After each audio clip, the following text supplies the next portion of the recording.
Assalamualaikum warahmatullahi wabarakatuh. Selamat pagi anak-anak.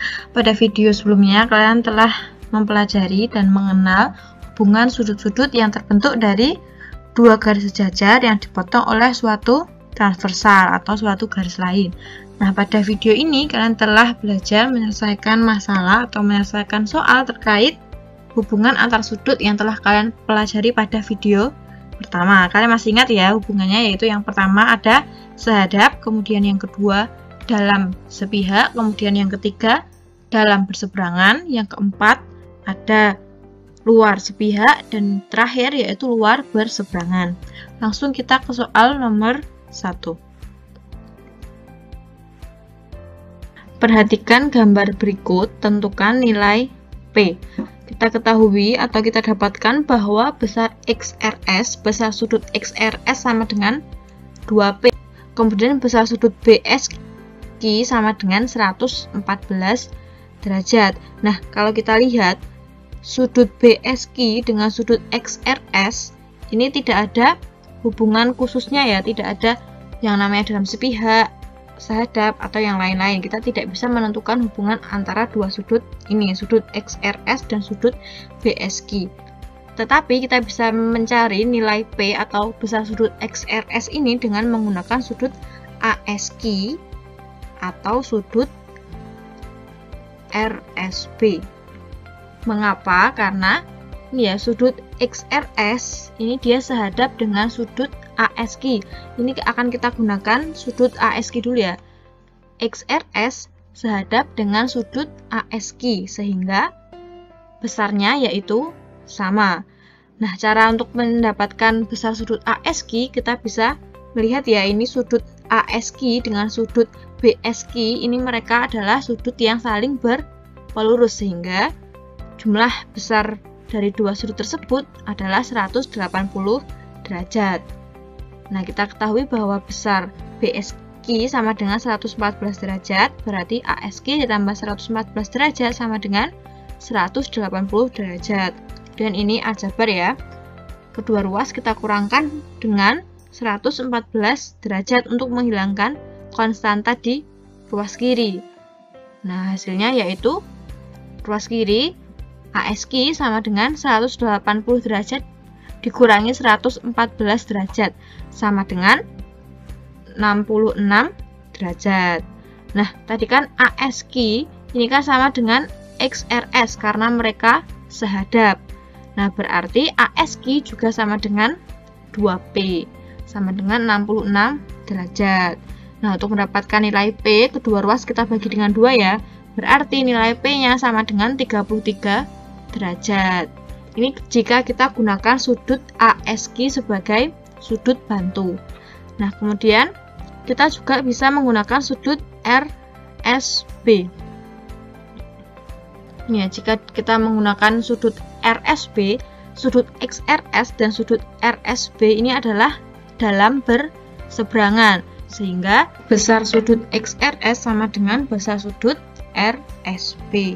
Nah, kita juga mengamati ya bahwa sudut RSB dengan sudut BSQ ini juga merupakan pasangan sudut yang berpelurus sehingga besar sudut RSB ditambah BSQ sama dengan 180 derajat. Kemudian caranya seperti yang pertama tadi ya, yang kita menggunakan sudut ASQ, kita dapatkan bahwa sudut RSB sama dengan 66 derajat. Nah, tadi kan RSB dalam berseberangan dengan sudut XRS, berarti besarnya kan sama, atau RSB juga sama dengan 2P sehingga 2P sama dengan 66 derajat, P sama dengan 33 derajat. Nah, jadi besar P atau nilai P dalam gambar tersebut adalah 33 derajat. Bisa dipahami? Intinya kalian tentukan hubungan dua sudut itu apa. Jika kalian tidak bisa menentukan, carilah sudut bantu yang lain yang bisa kalian tentukan besarnya. Kemudian kita masuk ke contoh yang kedua. Perhatikan gambar berikut. Ini ada sudut KLMN dan sudut ABCD ya. Diketahui besar sudut K sama dengan 115 derajat. Tentukan besar sudut D. Nah, ini sama seperti tadi ya, kita tidak bisa menentukan hubungan antara sudut K dan sudut D.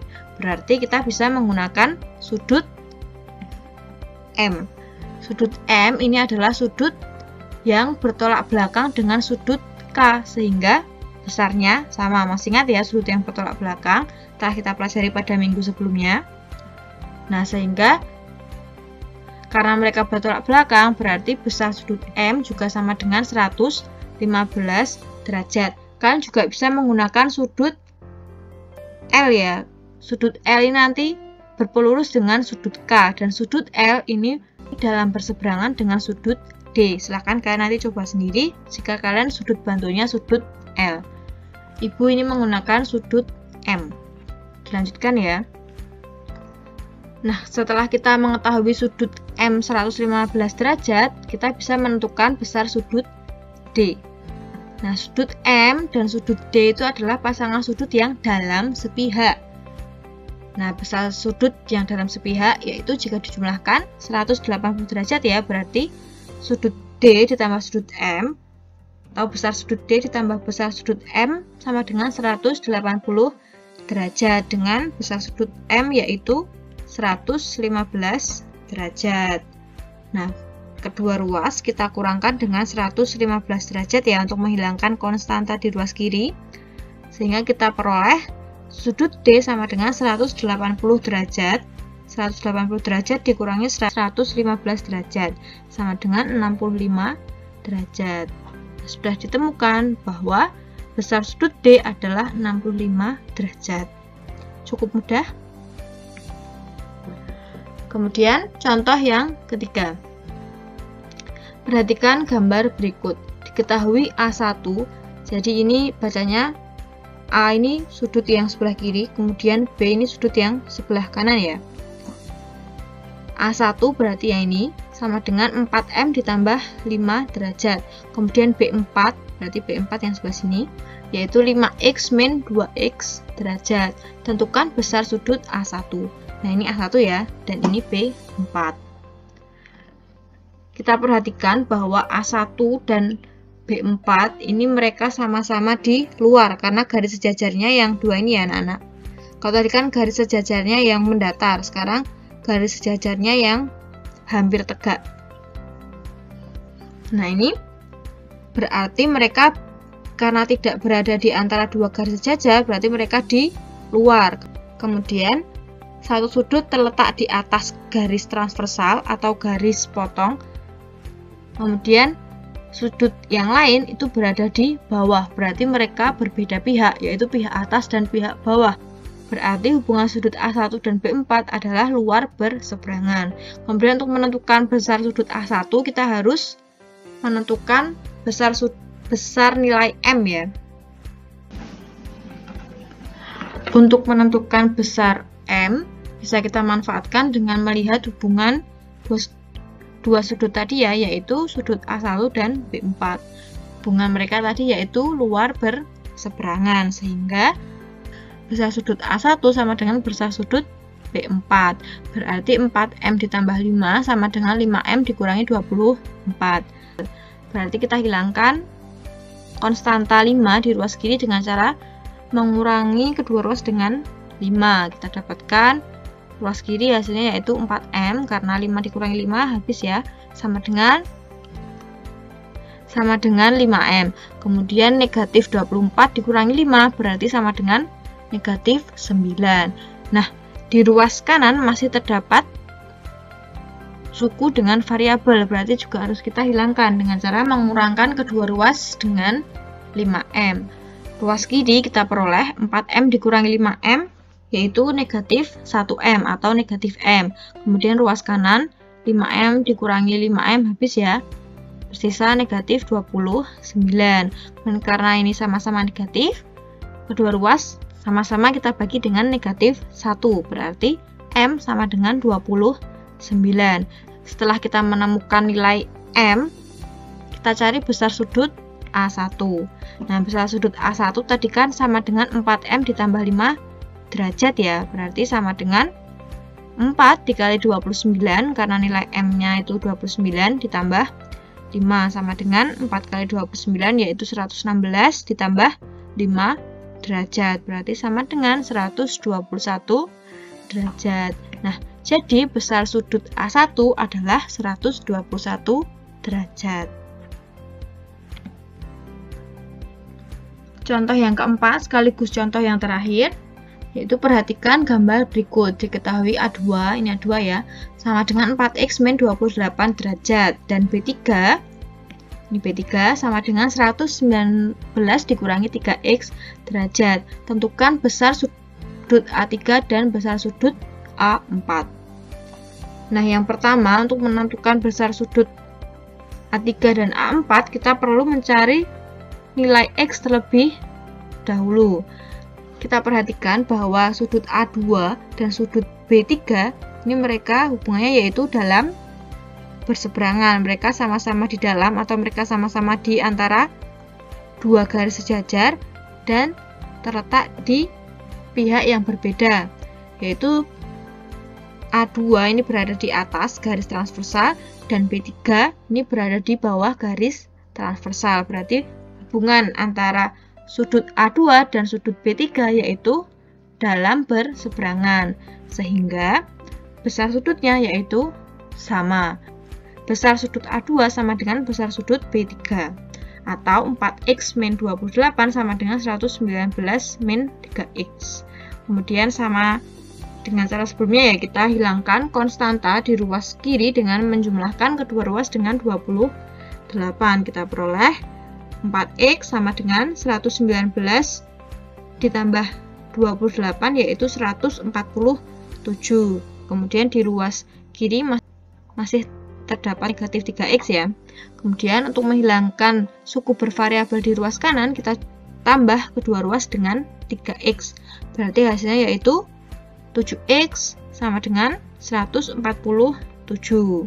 Nah, kemudian untuk mendapatkan nilai X, kita bagi kedua ruas dengan 7, sama dengan 21. Nah, setelah kita mendapatkan nilai X, yaitu 21, kita akan mencari nilai atau besar dari sudut A3. Nah, kita perhatikan ya sudut A3 yang ini. Sudut A3 ini sehadap dengan sudut B3, sehingga besarnya sama. Ingat ya, besar sudut yang sehadap adalah sama, berarti besar sudut A3 sama dengan besar sudut B3. Berarti besar sudut A3 sama dengan ini ya, B3 sama dengan 119 min 3x derajat. Kita simpan dulu ya ini. Dan kita lanjutkan. 119 dikurangi 3x dengan x-nya tadi adalah 21. Berarti kita masukkan 119 dikurangi 3 dikali 21. Berarti 119 dikurangi 63 derajat sama dengan 56 derajat. Berarti sudah kita temukan bahwa besar sudut A3 sama dengan 56 derajat. Sekarang kita menentukan besar sudut A4. Nah, ini ya sudut A4 yang ini ya. Kalau kita perhatikan sudut A4 ini dia berpelurus dengan sudut A3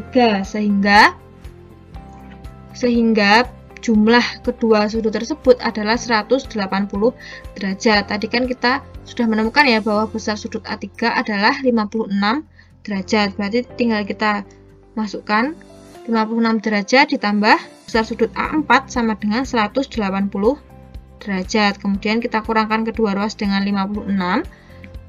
Berarti sama dengan besar sudut A4 180 derajat dikurangi 56 sama dengan 124 derajat.